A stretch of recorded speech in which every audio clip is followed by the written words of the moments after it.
Friends, अंकुरम edutainment में आप सबका स्वागत है। तो अभी कोविड-19 लॉकडाउन ऑर्डर लीगल व्यूज़ के पार्ट सेकंड में हम देखेंगे कि इस लॉकडाउन ऑर्डर की कॉन्स्टिट्यूशनल वैलिडिटी क्या है, या फिर जो भी हमारे फंडामेंटल राइट्स है वो सरकार ने कौन से राइट्स प्रोटेक्ट किए हैं, या फिर कौन से हमारे राइट्स जो है वो वायलेट हो रहे हैं। तो इस बारे में हम इस पार्ट सेकंड में डिटेल जानकारी ले लेंगे। तो चलो दोस्तों, अभी तक हमने देखा कि जो लॉकडाउन की गाइडलाइंस थी वो किस एक्ट्स के अंडर दी गई थी। That is the epidemic diseases act and disaster management act. लेकिन अब हम यहाँ पे देखेंगे कि इसकी कॉन्स्टिट्यूशनल वैलिडिटी क्या है। तो अब हम यहाँ पे देख सकते हैं कॉन्स्टिट्यूशनल वैलिडिटी को हमने टू पार्ट्स में डिवाइड किया है। That is A related to powers of government and B related to fundamental rights. तो ये जो भी related to power of governments है, इसके नीचे जो भी आर्टिकल्स दिए हुए हैं, यानी इन आर्टिकल्स के अंडर हमारा जो भी सेंट्रल गवर्नमेंट है या फिर हमारी जो भी सरकार है, उसको ये पावर या अधिकार है कि वो लॉकडाउन के ऑर्डर को घोषित कर सकते हैं। तो हम देखेंगे यहाँ पे article 245, article 246, article 254 and article 256। इन सारे आर्टिकल्स की जानकारी हम आगे डिटेल में ले लेंगे। अब हम यहाँ पे देखेंगे हमारा part B, that is related to fundamental rights. Fundamental rights यानी मौलिक अधिकार। ये जो भी फंडामेंटल राइट्स की कंसेप्ट है वो हमारे इंडियन कॉन्स्टिट्यूशन में पार्ट थर्ड में दी हुई है। यानी आर्टिकल 12 से लेके आर्टिकल 35 तक फंडामेंटल राइट्स के प्रोविजंस हमारे कॉन्स्टिट्यूशन में है। यानी आर्टिकल 12 से लेके 35 तक हमारा फंडामेंटल राइट्स को एक्सप्लेन किया है हमारे इंडियन कॉन्स्टिट्यूशन ने। तो इसको भी हमने टू पार्ट्स में डिवाइड किया हुआ है, without reasonable restriction and with reasonable restriction. तो आप बोलेंगे यहाँ पे रीजनेबल रेस्ट्रिक्शंस का अर्थ क्या है। रीजनेबल रेस्ट्रिक्शंस यानी सिंपली अगर हम कोई भी राइट एंजॉय कर रहे हैं और वो जनहित में नहीं है, तो यहाँ पे हमारी जो भी गवर्नमेंट है उस पर लिमिटेशन लगाएगी, यानी रीजनेबल रेस्ट्रिक्शंस। तो हम यहाँ पे हमारे पार्ट फर्स्ट में विदाउट रीजनेबल रेस्ट्रिक्शंस आर्टिकल 21 को प्रोटेक्ट कर रहे हैं हम, यानी हमारी जो भी सरकार है उन्होंने आर्टिकल 21 को प्रोटेक्ट किया है। और with reasonable restrictions article 19(1)(d) और आर्टिकल 19(1)(g) यहाँ पे दिया हुआ है। इसके डिटेल में इसके जो भी डिटेल्स है वो हम आगे देखेंगे। तो चलो दोस्तों, अब हम यहाँ पे हमारा पार्ट ए देखेंगे, that is related to power of government. तो यहाँ पे सीधे आएंगे हम हमारे फर्स्ट आर्टिकल की तरफ, आर्टिकल 245। ये जो भी आर्टिकल है वो टेरिटोरियल जुरिस्डिक्शन यानी जो भी कार्य क्षेत्र है उसके बारे में बोल रहा है। तो it states that the parliament और central government may make laws for whole or any part of India and the state government may make laws for whole or any part of the state. It lays the basis for the division of the powers between center and state. यानी ये जो भी article 245 है वो central government और state government दोनों को भी पावर दे रहा है कि वो उनके कार्य क्षेत्र में लॉज बना सकते हैं। यानी सेंट्रल गवर्नमेंट पूरे इंडिया के लिए या फिर उसके एक आध पार्ट के लिए लॉज बना सकता है, और जो भी स्टेट गवर्नमेंट है वो पूरे राज्य के लिए या फिर उसके एक आध पार्ट के लिए लॉज बना सकती है। यानी यहाँ पे डिवीजन ऑफ पावर्स है between centre and state. Okay, तो अब हम देखेंगे हमारा second one, that is article 246। Article 246 provides for the distribution of legislative subjects between the central and state government. It does so by creating 3 lists under 7th schedule of the constitution, namely union list, state list and concurrent list. तो यहाँ पे जो भी legislative subjects है वो 3 list के under divide की गई हुई है, यानी 7th शेड्यूल में। तो यानी हम यहाँ पे देखेंगे यूनियन लिस्ट जो है वो उस पे जो भी सब्जेक्ट मैटर है, जो भी नेशनल इम्पोर्टेंस के सब्जेक्ट मैटर है, उन पे लॉज बनाने का एक्सक्लूसिव जो भी अधिकार है, एक्सक्लूसिव जो भी पावर है, वो सिर्फ और सिर्फ सेंट्रल गवर्नमेंट को दी गई है, यानी पार्लियामेंट को दी गई हुई है। और जो भी हमारी बी है वो स्टेट लिस्ट है। तो जो भी लोकल इम्पोर्टेंस के सब्जेक्ट मैटर है उन पे अधिकार बनाने के लिए जो भी अधिकार है, बनाने का जो भी अधिकार है वो सिर्फ और सिर्फ स्टेट गवर्नमेंट को दिया गया हुआ है। और जो भी कॉन्करेंट लिस्ट है उन पे दोनों भी गवर्नमेंट यानी state government as well as central government अधिकार बना सकती है। तो आप बोलेंगे कि इनसे हमारे लॉकडाउन से के साथ क्या रिलेशन है। तो रिलेशन है यहाँ पे जो भी स्टेट लिस्ट में बी में स्टेट लिस्ट में entry number 1 and entry number 6 जो दी गई हुई है, यानी ये जो भी एंट्रीज है वो ये बताती है कि public order and public health अगर स्टेट में मेंटेन करना है तो स्टेट गवर्नमेंट को उनके ऊपर लॉस बनाने का अधिकार दिया हुआ है entry number 1 and entry number 6 में इंडियन कॉन्स्टिट्यूशन में। और जो भी हमारी कंकरेंट लिस्ट है दैट इज उसमें एंट्री नंबर जो भी 29 है उसमें ये दिया हुआ है कि जो भी इन्फेक्शियस और कॉन्टेजियस डिसीजेस फैल रहे हैं उस पर प्रतिबंध लगाने के लिए लॉज बनाने का अधिकार दोनों भी गवर्नमेंट को है एंट्री नंबर 29 में। तो हम इससे ये प्रोविजन से ये समझ सकते हैं कि कोरोना को फैलने के लिए या फिर रोकने के लिए जो भी central government and state government ने लॉज बनाए हैं वो कॉन्स्टिट्यूशनली वैलिड है। तो हम आगे के आर्टिकल्स देखेंगे कि क्या है। अब हम देखेंगे आर्टिकल 254। आर्टिकल 254 में दिया है कि inconsistency between laws made by parliament and laws made by the legislature of state. यानी अभी हमने देखा एंट्री नंबर 29 में दोनों भी सरकार यानी सेंट्रल और स्टेट दोनों को भी अधिकार है on same subject matter law बनाने का। तो अगर ऐसा हुआ कि सेम सब्जेक्ट मैटर पे दोनों भी गवर्नमेंट ने लॉज बनाए हैं और वो इनकंसिस्टेंट है तो उस वक्त हम क्या करें? अगर वो असंगत है तो उस वक्त हम क्या करना चाहिए, ये हमें आर्टिकल 254 में दिया हुआ है। तो उस समय हम डॉक्ट्रिन ऑफ रिपिग्नेंसी को एप्लीकेबल करेंगे इस आर्टिकल के अंडर। अब ये डॉक्ट्रिन ऑफ रिपिग्नेंसी क्या है?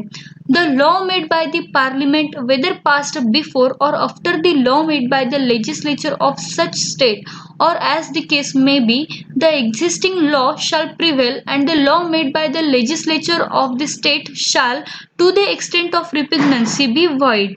मतलब अगर सपोज पार्लियामेंट ने कोई लॉ बनाया है और स्टेट ने कोई लॉ बनाया है ऑन सेम सब्जेक्ट मैटर, तो यहाँ पे इस डॉक्ट्रिन के अनुसार पार्लियामेंट्री लॉ को प्रिवेल किया जाएगा, यानी वो प्रबल होगा, चाहे वो स्टेट लॉ के पहले आया हो या फिर बाद में। फॉर एग्जाम्पल स्टेट गवर्नमेंट ने जो भी लॉज बनाए हैं उसकी आधी प्रोविजन सेंट्रल गवर्नमेंट के लॉ से कंसिस्टेंट है और आधी इनकंसिस्टेंट है, तो फिर यहाँ पे स्टेट गवर्नमेंट की आगे की आधी प्रोविजन को वॉइड माना जाएगा जो कि इनकंसिस्टेंट है, और जो कंसिस्टेंट है उसको वैलिड माना जाएगा। यानी यहाँ पे भी सेंट्रल गवर्नमेंट के लॉ को प्रिवेल किया गया है, सेंट्रल गवर्नमेंट का लॉ ही प्रबल है और वही एप्लीकेबल होगा। तो यहाँ पे डॉक्ट्रिन ऑफ रिपिग्नेंसी के अनुसार एक केस लॉ दी गई है जहाँ पे सुप्रीम कोर्ट का भी जजमेंट है, तो हम वो केस देखेंगे। In M Karunanidhi versus union of India where provisions of a central act and a state act in the concurrent list are fully inconsistent and absolutely irreconcilable, the central act will prevail and the state act will become void in view of repugnancy। अगर concurrent list में कोई subject matter है जहाँ पे central और state दोनों ने भी एक्ट बनाए हैं और अगर उसमें जो भी स्टेट लेवल का जो भी एक्ट है वो सेंट्रल गवर्नमेंट के एक्ट से फुल्ली इनकंसिस्टेंट है, पूरी तरह से मैच नहीं हो रहा है, तो उस केस में सेंट्रल गवर्नमेंट का जो भी एक्ट है वो प्रिवेल किया जाएगा और स्टेट गवर्नमेंट का एक्ट है वो वॉइड रहेगा, ऐसा इस जजमेंट में दिया है डॉक्ट्रिन ऑफ रिपिग्नेंसी के अनुसार।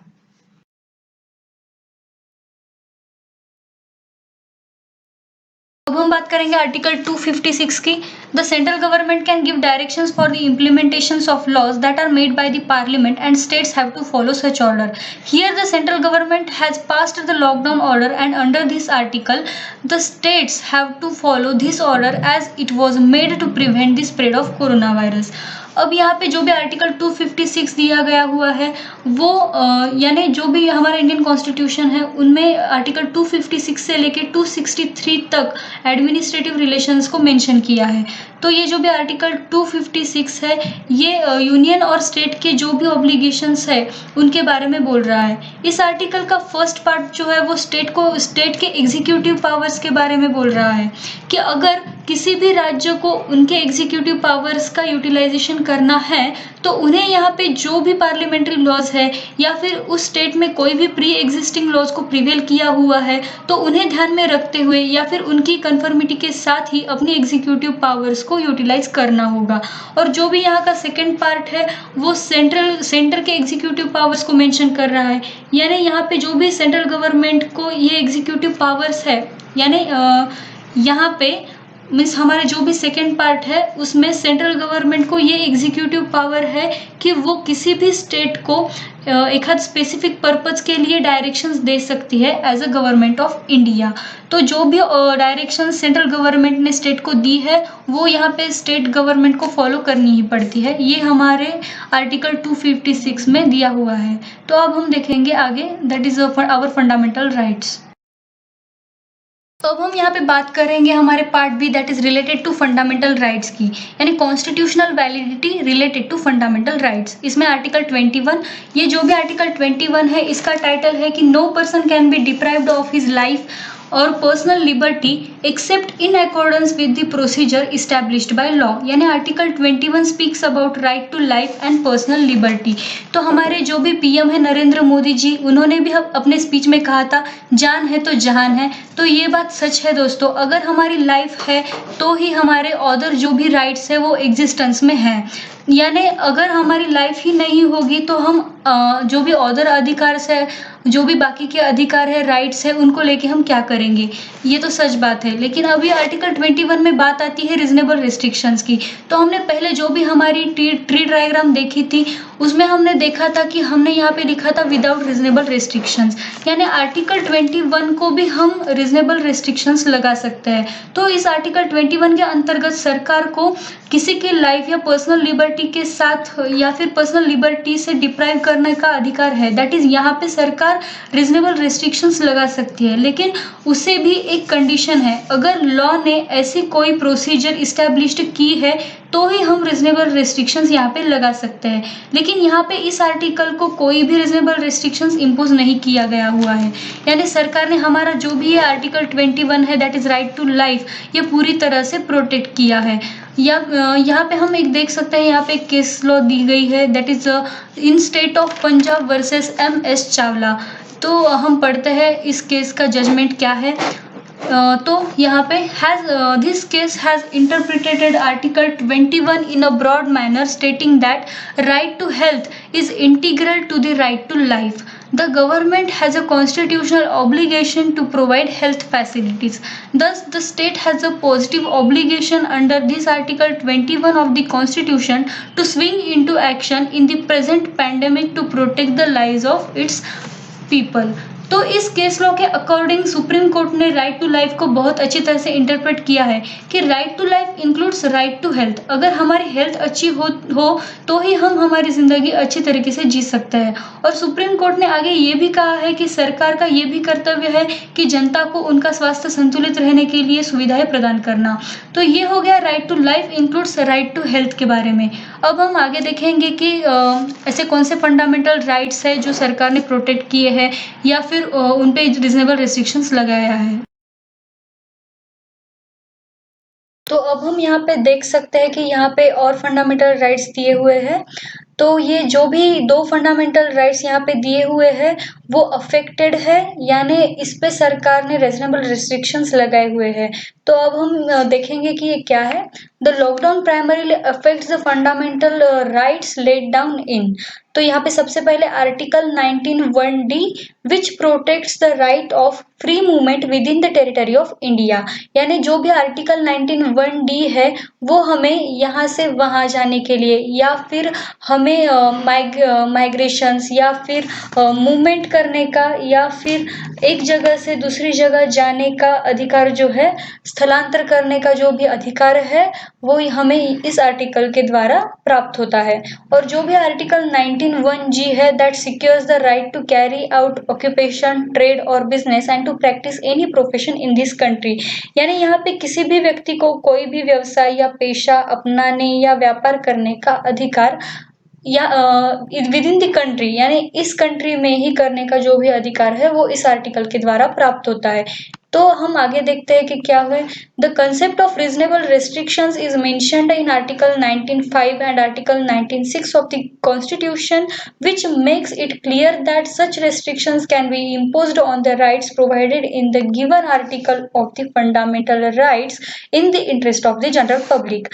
यानी ये जो भी दो राइट्स है, फंडामेंटल राइट्स है, article 19(1)(d) and article 19(1)(g) में दिए हुए, उन पे हम रीजनेबल रेस्ट्रिक्शंस लगा सकते हैं आर्टिकल 19(5) एंड आर्टिकल 19(6) के द्वारा। तो आर्टिकल 19(5) एंड आर्टिकल 19(6) ये बोलता है कि ये जो भी फंडामेंटल राइट्स है उन पे हम रीजनेबल रेस्ट्रिक्शंस लगा सकते हैं। कब? जब वो इंटरेस्ट ऑफ जनरल पब्लिक होगी, यानी वो जनहित में होगी। तो अभी लॉकडाउन के पीरियड में जो भी संचार बंदी लागू की गई है, या फिर स्पेशली रेड जोन में जो भी बिजनेसेस सरकार द्वारा बंद की गई हुई है, जो भी व्यवसाय है वो बंद किया गया हुआ है, तो वो reasonable restrictions article 19(5) and article 19(6) के तहत कॉन्स्टिट्यूशनली वैलिड है। ऐसा ये जो भी आर्टिकल है वो हमें बोल रहा है। अब हम आगे देखते हैं। The guidelines issued for the lockdown order under disaster management act 2005 totally qualifies as a reasonable restriction under these two articles।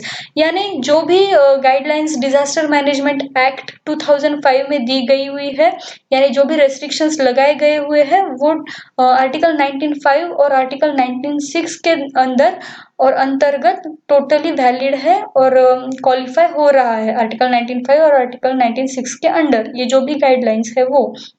अब हम यहाँ पे देख सकते हैं कि सुप्रीम कोर्ट ने इस रीजनेबल रेस्ट्रिक्शंस के लिए दो केस लॉज यहाँ पे हमने दी हुई है, that is Narendra Kumar versus union of India और Bannari Amman sugars limited versus CTO। तो इसमें से हम सबसे पहले पहली केस लॉ देखेंगे, that is Narendra Kumar versus union of India.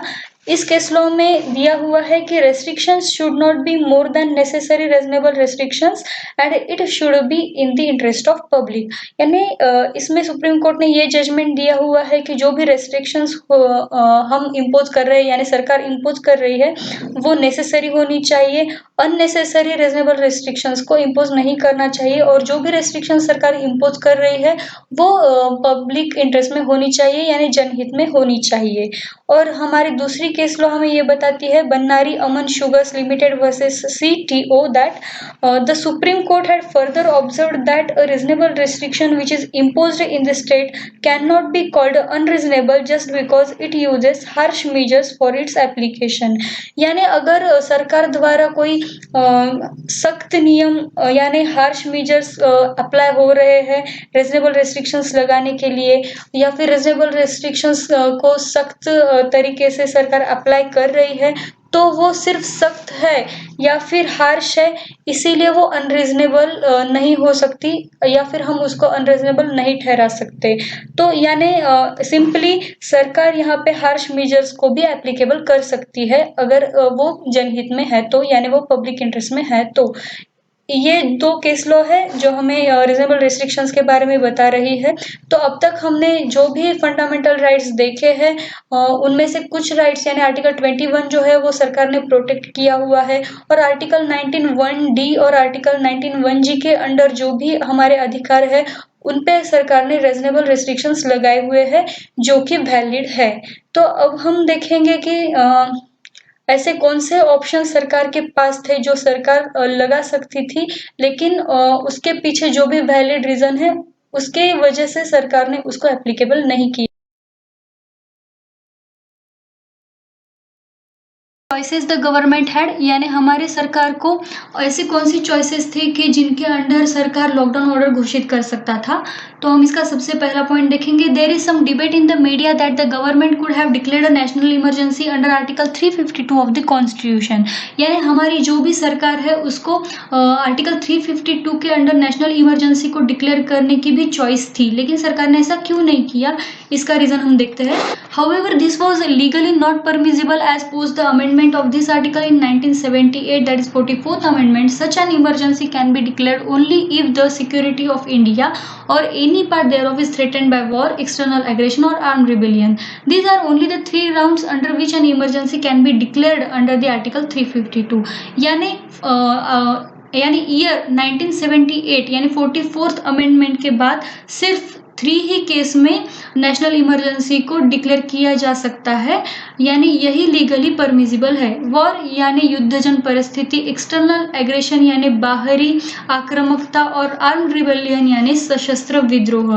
तो इन 3 केसेस में ही लीगली परमिशन थी नेशनल इमरजेंसी को डिक्लेयर करने के लिए। अभी थी यानी जब हमारी सरकार ने इसके अंडर नेशनल इमरजेंसी घोषित नहीं की थी, उसकी बात मैं कर रही थी।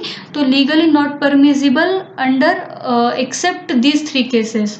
तो इन सिंपल वर्ड्स हम ये भी कह सकते हैं आर्टिकल 352 के अंतर्गत यदि राष्ट्रपति का यह समाधान हो जाता है कि युद्ध, बाहरी आक्रमण या फिर सशस्त्र विद्रोह से भारत या उसके राज्य क्षेत्र के किसी भी भाग की सुरक्षा संकट में है, तो वहां पे आपात की उद्घोषणा की जा सकती है, यानी नेशनल इमरजेंसी को डिक्लेयर किया जा सकता है।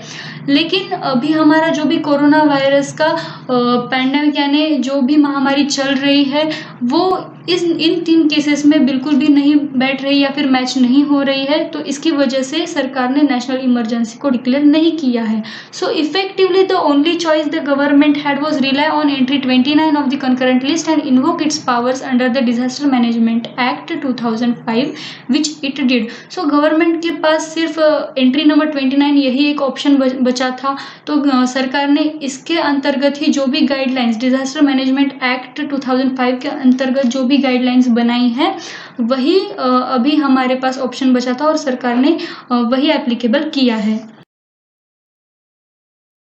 तो दोस्तों आज हमने ये देखा कि लॉकडाउन ऑर्डर्स के लिए कौन से एक्ट्स, प्रोविजंस और कॉन्स्टिट्यूशन के कौन से आर्टिकल्स एप्लीकेबल होते हैं। इन शॉर्ट हमने ये देखा कि इस लॉकडाउन की वैलिडिटी का क्या बेस है, यानी इसके क्या लीगल व्यूज़ है। तो दोस्तों अगर आपको हमारी ये जानकारी अच्छी लगी हो, हमारा ये वीडियो पसंद आया हो, तो हमारे चैनल को ज़रूर लाइक कीजिए, सब्सक्राइब कीजिए और बेल आइकॉन को दबाना ना भूलिए। फिर मिलेंगे एक नए टॉपिक के साथ। Thank you.